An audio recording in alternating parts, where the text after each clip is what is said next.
I thought I'd get underway today in front of Barningham Hall, the one Paston building from the main line of the Pastons which we have still extant, something we can go and look at today. This particular image is from a magic lantern slide from my great-grandfather's collection. The Victorians were as interested as we are to look back into the past, but the best that they could do from the 1850s onwards was using photography and using magic lantern slides. It's really nice to have this one we can look at and enjoy today. While preparing this talk, one or two other ideas came back to me from Victorian magic lantern slides, but I thought about this pair of slides, which is of a fountain. Now it's 3 layers of glass, and it enabled the Victorian presenters to show images in movement, and of course that's something we like to do today as well. You'll see why I thought of fountains later in the talk. Is it pushing the thought too far to talk about 3 layers of glass being like 3 layers in a computer Photoshop program? Now 3D technology can bring us a whole new way of picturing the past, and we're all familiar with the way it's around us now in films and in television. It's been a unique opportunity for us within this project to be able to create these 3D images, and we'll try and explain here how some of this has been done. Searching for the homes of the Paston family of the 14th to the 17th century has provided some challenges, but we now have visualisations of 3 of the properties, and also of Bromholme Priory at Paston, with which the Pastons were very much associated. We hope these interpretations will provide a sense of place for the Paston story. We'll concentrate here on Paston Hall in the village of Paston, and on Oxnead Hall between North Walsham and Aylsham, but we'll introduce the other 2 buildings later in the story. The first to be tackled was Paston Hall. A building of this name remains as a pleasant property in extensive grounds in the village, but today's house probably dates from late Georgian or early Victorian times. At the time that the Paston Heritage Society began to be interested in the house in which Judge William Paston of the early 15th century lived, the then owners were very interested themselves in the story, and were delighted to allow access for investigations. Judge William developed the property to reflect the importance of his newfound status of national judge and Norfolk landowner, though his work required his absence from home on many occasions, with his wife Agnes carrying responsibility for the family house. It would remain in use by the family for the next 300 years, though there was a gradual transfer of favouritism by later Pastons to the other grand house at Oxnead. One of the key early activities was to dig holes in the garden and lawns. The process began with a test pit outside the great barn, and then the whole village became involved with the scheme from the University of Cambridge, which was undertaking test pits in many East Anglian locations. For the village of Paston, several of the pits were allocated to the grounds of the present hall. These provided invaluable information. At the same time, work in the gardens was revealing a considerable amount of stonework, which had clearly once been part of a building. Expertise from the archaeological unit at Gresson Hall was provided, resulting in information down to which quarry stone had come from. What was the actual layout of the hall? Where were the foundations? For this, ground-penetrating radar came into its own. There are a number of modern techniques for looking beneath the surface, and radar would be the most effective in this instance.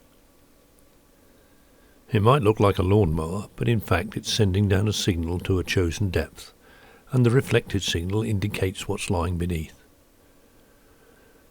One of the key moments was when it was thought that the foundations might run beneath the potato patch. The owner was unequivocal. He was far more interested in what might be found on the radar than he was on a few potatoes, and as a result the radar carrier trundled straight through the growing plants. The net result from reflected foundations and other elements was wells, cesspits, sporadic wall lines and reflections of building debris. There was one clear reflection of a cellar within the North Range. It enabled the pinpointing of features in a sketch by Josiah Boydell, and established the orientation of the hall and the rough footprint of the building which had once stood on the site. This would be the starting point for laying out a base plan on the computer. At the same time there had been a trawl through other documents with clues. How reliable and useful would the Boydell picture be? Doubtless information could be drawn from it, but it was also concluded that the artist had made some adjustments to what he was viewing to add to the attractiveness of his picture.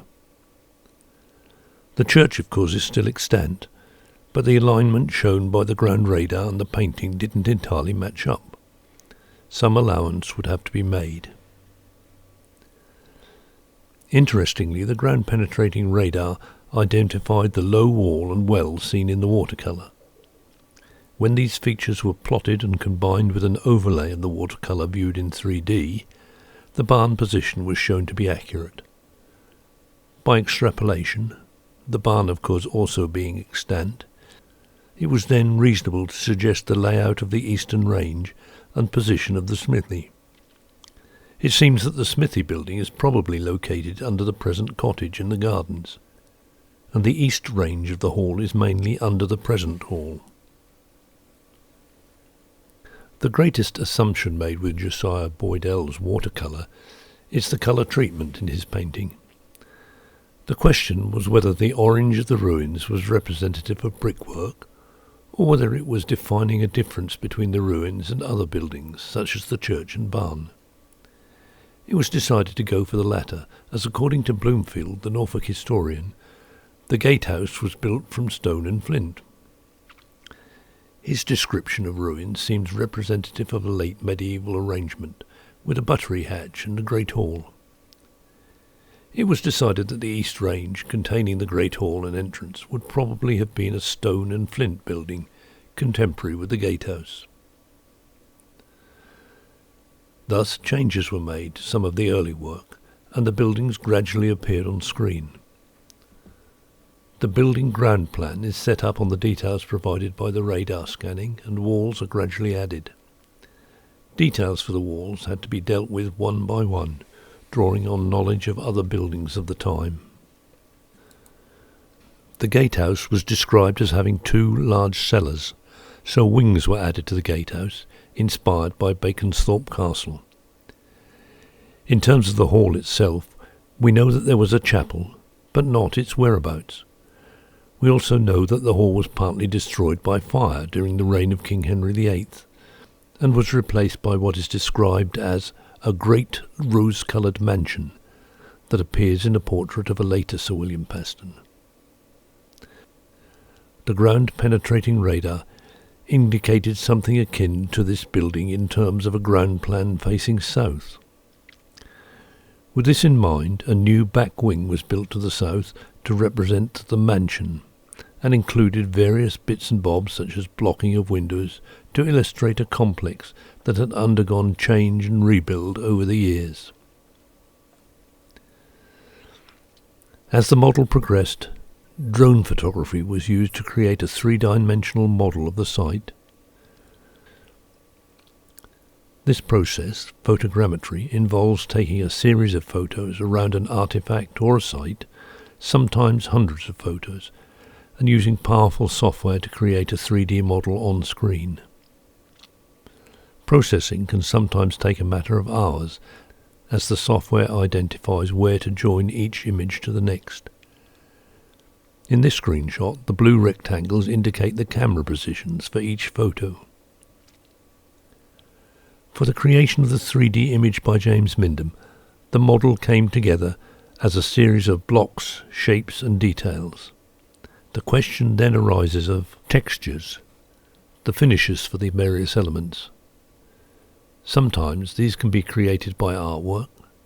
Sometimes the best process is to photograph existing properties and use them to fill the image. James will explain this in a moment. As Paston Hall was by far the most elusive of the properties in question, it was decided to create something that looked as though it had developed organically over the last 300 years of occupation. Thus, a variety of building styles and materials were used. At this point, the procedure moves beyond my areas of expertise, so I'm handing over to James. He uses one of the major 3D modelling packages and also Photoshop, which you'll probably be aware of as the leading painting package in computer graphics.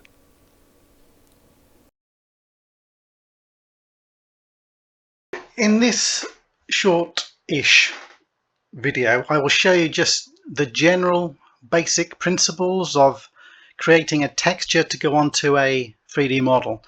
Now, I've made a simple building here. These are all called polygons. So this is my gable end polygon and the roof polygons. And in order for me to create textures for the gable end and the roof and the whole building, I need to map these polygons into a 2D space from this 3D space. And what I do simply, although believe me, it really is not as simple as clicking a button, but in this case it is. I will press my button and I get all of these polygons as separate entities now. So there's my gable end, roof, bit of the side. What I will do now is rearrange these polygons into a form that makes it easier for me to use as a guide in Photoshop. So I'll now quickly do that, speed it up.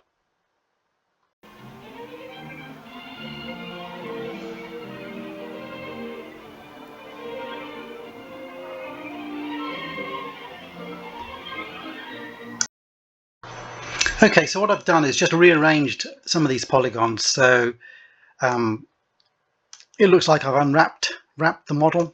So here's our gable ends and our sides and our roof all together now. And it just makes life easier for me when I export this into Photoshop and then start applying textures. So the next thing I need to do is export this whole template here as an EPS file or a JPEG file and get it into Photoshop.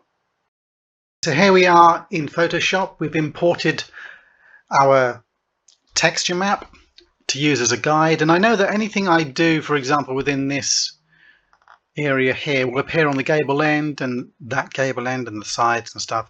So what I can do is just create a door. Here's a window, another door on the other end of the gable. I'll just quickly add in some more quick fire details and I'll export it back into the modeling program.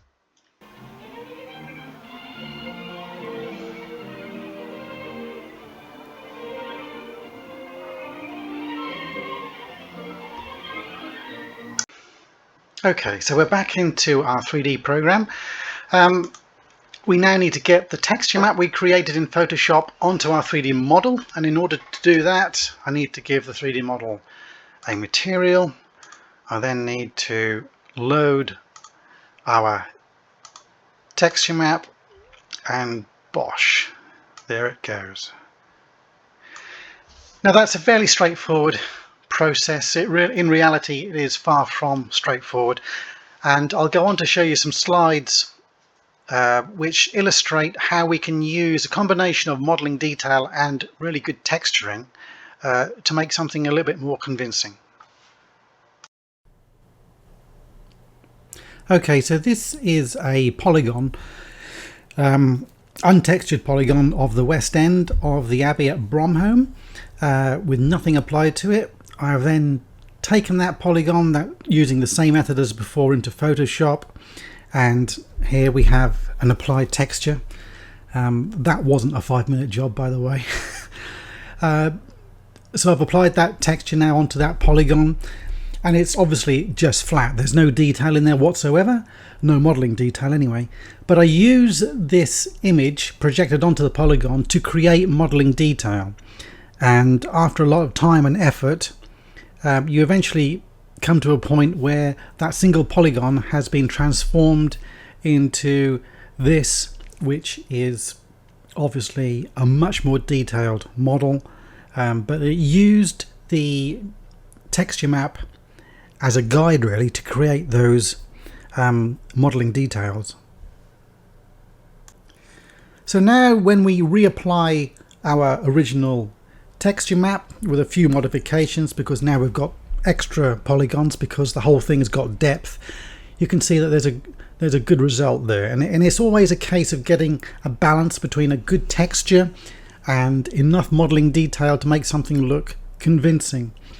Now we can take this a step further by introducing more specific texture maps which control things like the relief of a model, i.e. how bumpy it is, how specular or reflective the windows are, for example, and these maps add a little bit more detail to the overall effect.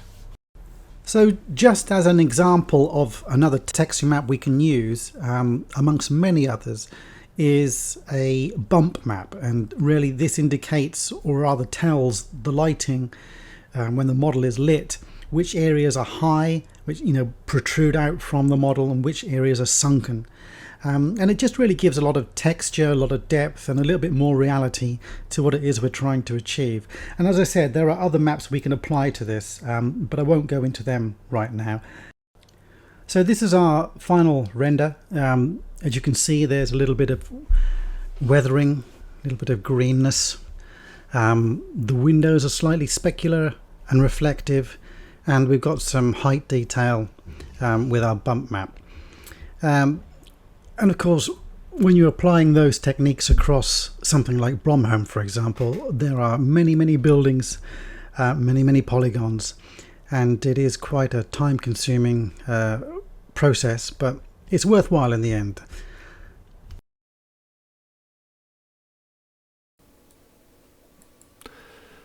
Once generated, the image can be shown in 3 dimensions on screen, and the viewer can move around the image as they wish.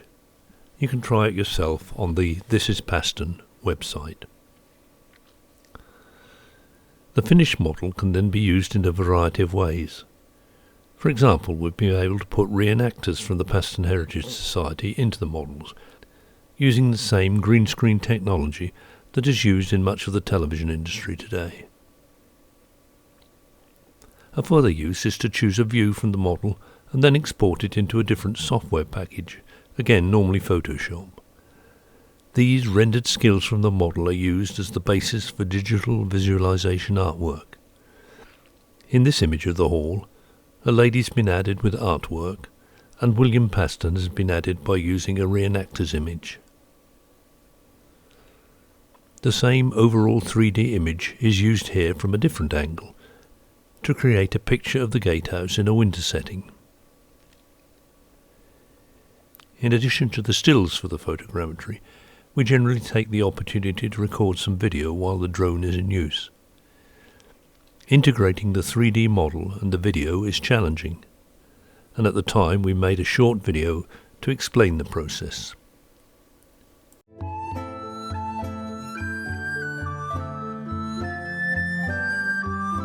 The Paston family and their rise from peasants to influential Norfolk gentry in the Middle Ages is of tremendous historical interest. We know most about them through their correspondence and journals, referred to collectively as the Paston Letters, though little remains today of the houses where they lived. Now, state-of-the-art technology is being employed to offer a view of their life and times as never seen before. The Paston Letters are the record of a medieval family, not the general history of kings and queens and the great sweep of history like that. They are the record, the intimate record of a family talking to each other in terms of business, in terms of agriculture, in terms of the dramatic events that were happening around them during the Wars of the Roses. Now, a certain amount of hardware, if you like, houses and so on, still exist related to the Pastons, but not their main buildings. We're having to recreate those buildings as 3D models as part of the story. One of the first tasks was to make a detailed aerial survey of the Paston Hall site. The team approached CHPV Media, who are experienced drone operators. CHPV were beta testing some new software by Hammer Missions, and this was an ideal opportunity to put their new system through its paces. We sit down and work out the best angle, i.e. in this case we started from the church. We thought that'd be a nice point to start from, and then fly around at a certain level. And as the drone flies around, the camera needs to turn to give the optimum image. Normally we'd do that with two persons, a cameraman operating the camera and a pilot, but with Hammer we can program that, preset the height, and then it simulates taking off and flying the actual mission. And then once we're happy we can do the simulation, we'll then upload it to the drone and off we go, ready to do the real thing. When we get to Paston, the first thing we do, obviously the normal checks you would do with the drone, make sure they're traffic control and the normal things that we have to do anyway. It then takes off and flies the mission. Once the mission is complete, it returns back home. But the whole time you have this strange feeling where this thing is flying itself. You've got the control and you instantly can take over control, switch off the system and take over and land it or move it out of the way if need be. But it's strange as a pilot to see this thing doing it automated, and it is very, very accurate. Keeping a close watch on progress of the drone filming is 3D expert James Mindham. He has been building a computer model of the original Paston Hall. The house you see today on the site is comparatively modern. The original Paston Hall is long gone. James's problem now is to replace the modern buildings in the flypast with those from the Tudor period. What we're trying to do here is to take the computer model of Paston Hall using modern day footage, combine them both just to show people where it was, what it looked like in the old days, all in a modern day context. So we get the drone footage and import it into this piece of software which looks at every single frame and picks out specific points, things like chimney pots and pieces of lawn and whatever it can find to track. And what this does in the end is create a camera path, and that camera path is then imported into a 3D application which I build the Paston Hall model in, and it's a pretty seamless fit. Everything is correct, the perspective is correct, the angles are correct, and that's how we generate our final movie. Months of painstaking work are finally over. We can now look down on the estate from a viewpoint the Pastons themselves would never have imagined. What you are seeing is the result of months and months of work. There's very little to go on with Paston Hall. You get these occasional pinpricks of light in the darkness as far as sources are concerned, but mostly it really is a case of imagination. The outcome is a virtual world where anybody will be able to go and visit Paston Hall that you've seen about here, Bromholm Priory, Oxnead Hall, and other sites that are of interest and date from the time of the Pastons. And this will interlink with all sorts of other material about the letters themselves and a chance to research them. It will all be available on the internet around the world as part of this Heritage Lottery funded project.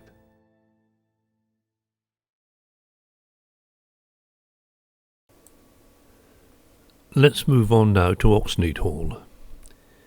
In this instance, the northeast section of the house, once the section for the staff of the hall, is still in place and provides a fine home and a wedding venue for the 21st century.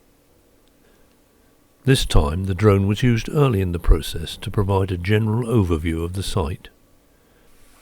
3D models were constructed of the landscape as it is now and of the church. It's in the church that we find some beautiful Paston monuments and a slightly battered tomb for the Clement Paston who built the main Oxnead Hall on or near the site of a previous hall.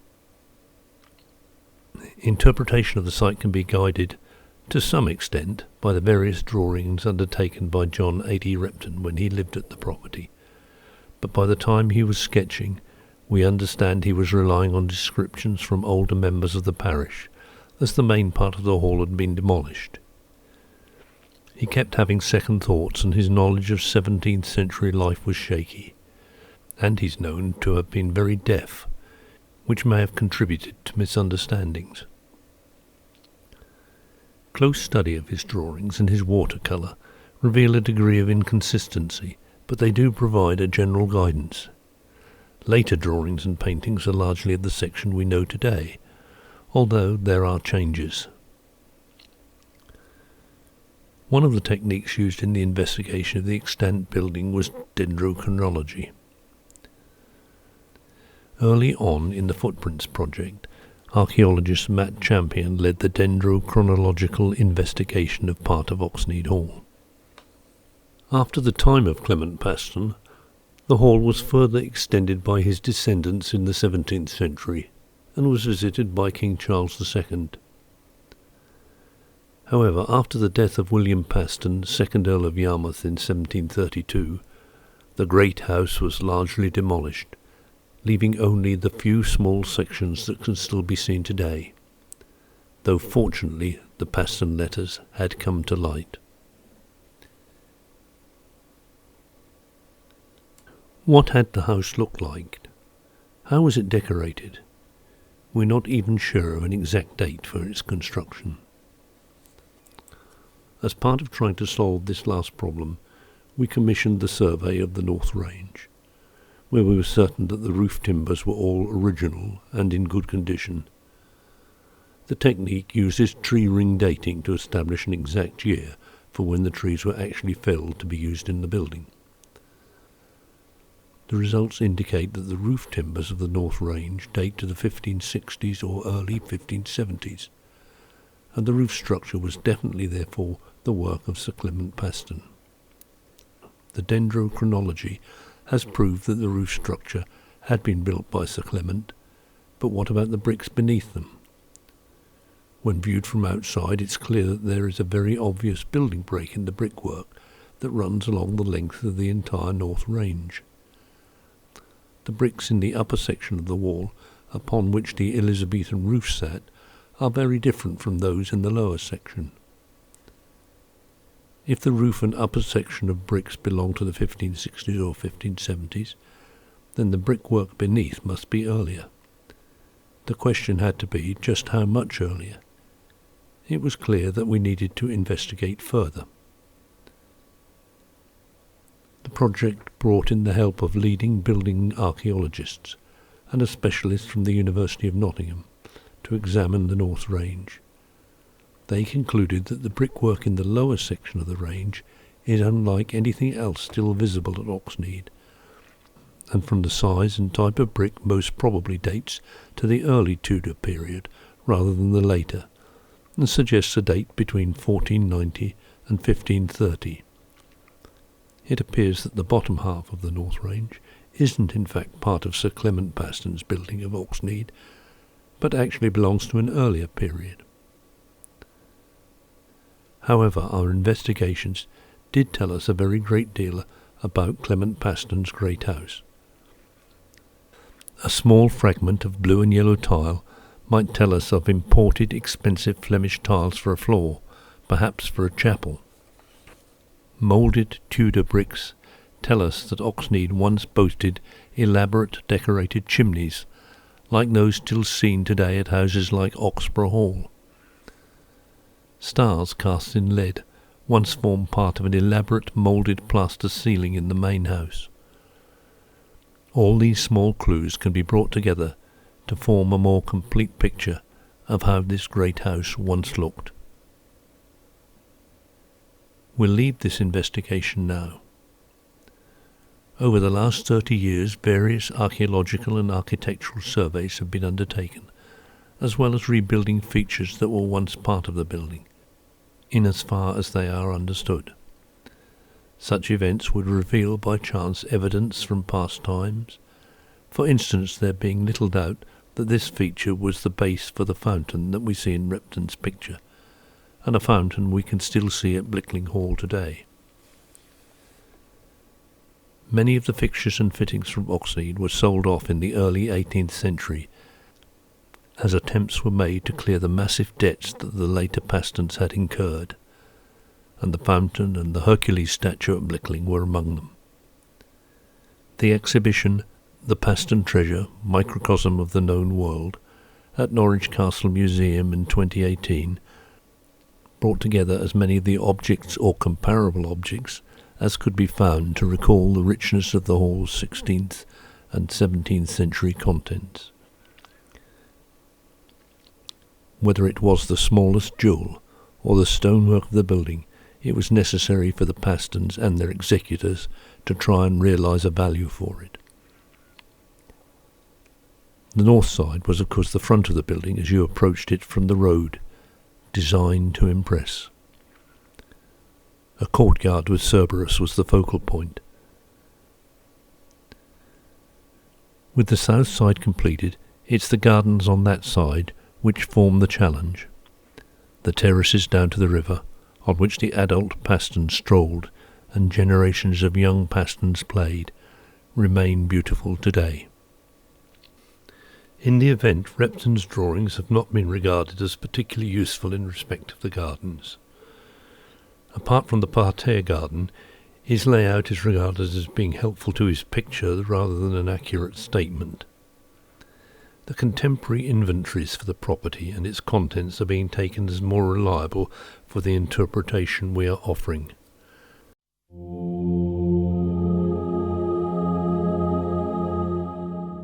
We'll conclude with brief musical visits to Bromholm Priory and to Gresham Castle.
cannot trust Lord Malanes to behave civilly. Our men are afraid that they will take possession by force. But it will not be easy. The houses here are so low that no one can shoot out with longbows, even if we might soon have need.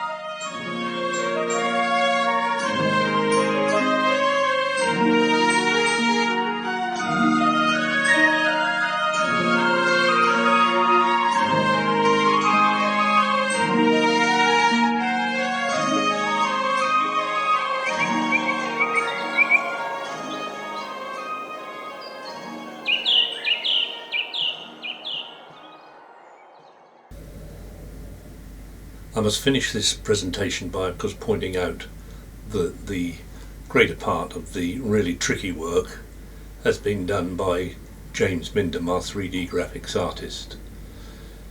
In other areas, Craig Smith has done most of the work on the animations for us, and there are many others who've contributed in all sorts of ways to what we can show you on the screen here. You can see all of the work that's been done on the This is Paston website